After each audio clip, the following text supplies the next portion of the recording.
હવે અમે તમારી સાથે એ વાત કરીશું કે એની અંદર જે નિયમો બનાવવામાં આવ્યા છે એમાં પહેલાં વાત કરીએ કે લગ્ન માટે શું શું નક્કી કરવામાં આવ્યું છે। નમસ્કાર દર્શક મિત્રો, દેશમાં પહેલીવાર કોઈ એક રાજ્ય એવું બન્યું છે કે જ્યાં યુનિફોર્મ સિવિલ કોડ લાગુ કરી દેવામાં આવ્યો છે। ઉત્તરાખંડની અંદર વિધાનસભામાં મુખ્યમંત્રીએ યુનિફોર્મ સિવિલ કોડ બિલ રજૂ કર્યું હતું અને એ પસાર પણ થઈ ગયું છે, એટલે ડ્રાફ્ટ બિલ છે એ મંજૂર થઈ ગયું છે। એના વિશે અમે તમારી સાથે વાત કરી છે, પરંતુ હવે જે નિયમો બન્યા છે કે કેટલો દંડ થશે, કેટલા વર્ષની જેલ થશે નિયમો તોડવાથી, એ બધા વિશે તમારી સાથે વાત કરીશું। મારું નામ રાજેશ શાહ છે અને તમે જોઈ રહ્યા છો ખબર છે.com। દર્શક મિત્રો, આજે દેશભરમાં યુનિફોર્મ સિવિલ કોડની ચર્ચા છે યુસીસી, કારણ કે ઉત્તરાખંડે પહેલીવાર પોતાના રાજ્યની અંદર આ બિલ રજૂ કર્યું છે અને ડ્રાફ્ટ બિલને વિધાનસભાની અંદર મંજૂર પણ કરી દેવામાં આવ્યું છે। હવે અમે તમારી સાથે એ વાત કરીશું કે એની અંદર જે નિયમો બનાવવામાં આવ્યા છે એમાં પહેલાં વાત કરીએ કે લગ્ન માટે શું શું નક્કી કરવામાં આવ્યું છે। તો આ યુનિફોર્મ સિવિલ કોડની અંદર એવું નક્કી કરવામાં આવ્યું છે, આ વાત ઉત્તરાખંડની છે, કે છોકરાની જે લગ્નની વય મર્યાદા છે એ 21 વર્ષની રહેશે, એટલે 21 વર્ષની નીચે છોકરો લગ્ન નહીં કરી શકે, અને એ જ રીતના છોકરીની લગ્નની વય મર્યાદા 18 વર્ષ રાખવામાં આવી છે। બીજો નિયમ એવો છે કે પહેલેથી કોઈ પરિણીત હોય તો એ લગ્ન ન થઈ શકે। બીજું, નજીકના સંબંધમાં પણ લગ્ન ન થઈ શકે, એટલે કોઈ ફેમિલીમાં હોય, કાકા મામા ફોઈ ફુવા એવા જે એકદમ નજીકના સંબંધમાં હોય એની અંદર પણ લગ્ન કરવાની પરવાનગી મળશે નહીં।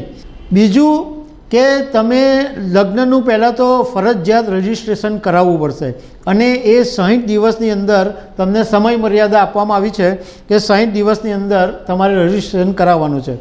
જો લગ્નના 60 દિવસ પછી રજિસ્ટ્રેશન કરાવવામાં નહીં આવે તો 10,000 રૂપિયાનો દંડ થશે। બીજું કે તમે રજિસ્ટ્રેશન કરાવતી વખતે જો કોઈ ખોટી માહિતી આપી હશે અને એ વાત જો સામે આવશે તો 3 મહિનાની જેલ અને 25,000 રૂપિયાનો દંડ થશે। કાયદો તોડીને કોઈ બી રીતના લગ્ન કરશે એવું સામે આવશે તો 6 મહિનાની જેલ અને 50,000 રૂપિયા સુધીનો દંડ છે। આટલા લગ્નના નિયમો છે।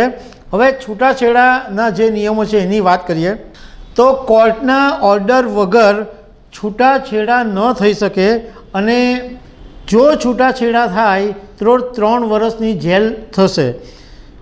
બીજું એ કહેવામાં આવ્યું છે કે લગ્નના 1 વર્ષ સુધી છૂટાછેડા કરી શકાશે નહીં। હવે વાત કરીએ લિવ ઇન રિલેશનના નિયમોની। લિવ ઇન રિલેશનમાં પણ રજિસ્ટ્રેશન ફરજિયાત કરી દેવામાં આવ્યું છે, અને જો રજિસ્ટ્રેશન નહીં કરાવવામાં આવે તો 3 મહિનાની જેલ અને 10,000 રૂપિયાનો દંડ છે। જે કપલ લિવ ઇન રિલેશનમાં રહેવા માંગતા હશે એમાંથી જો કોઈ એક પરિણીત હશે તો તેઓ લિવ ઇનમાં રહી શકશે નહીં। બીજો એક મહત્ત્વનો નિયમ એ છે કે લિવ ઇન રિલેશનમાં રહેતો કપલ જો એમના બાળકો પેદા થાય તો એમના બાળકોને લીગલ રાઇટ્સ મળશે। 21 વર્ષથી નીચેમાં જે પણ કોઈ હશે લિવ ઇન રિલેશનમાં તો રજિસ્ટ્રાર એમના પેરેન્ટ્સને જાણ કરશે અને પોલીસને પણ જાણ કરશે, અને પેરેન્ટ્સની પાસે સંમતિપત્રક લેવામાં આવશે, એ પછી લિવ ઇન રિલેશનશીપમાં રહી શકાશે। લિવ ઇનમાં બ્રેકઅપ કરવા માટે પણ રજિસ્ટ્રારને જાણ કરવી પડશે કે ભાઈ મારે આ પાર્ટનર સાથે નથી ફાવતું, તો હવે મારે છૂટું થવું છે, તો એ રજિસ્ટ્રારને જાણ કરવી પડશે, એમને નહીં થવાશે।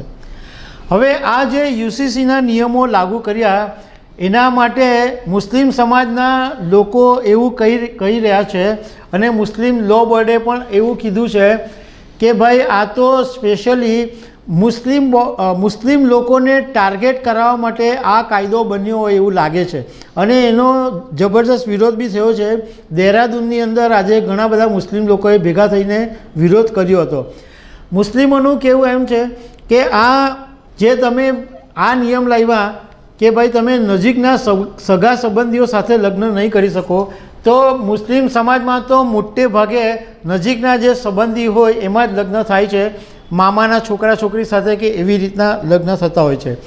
બીજો જે એક નિયમ છે કે તમે કોર્ટના ઓર્ડર વગર છૂટાછેડા નહીં થાય.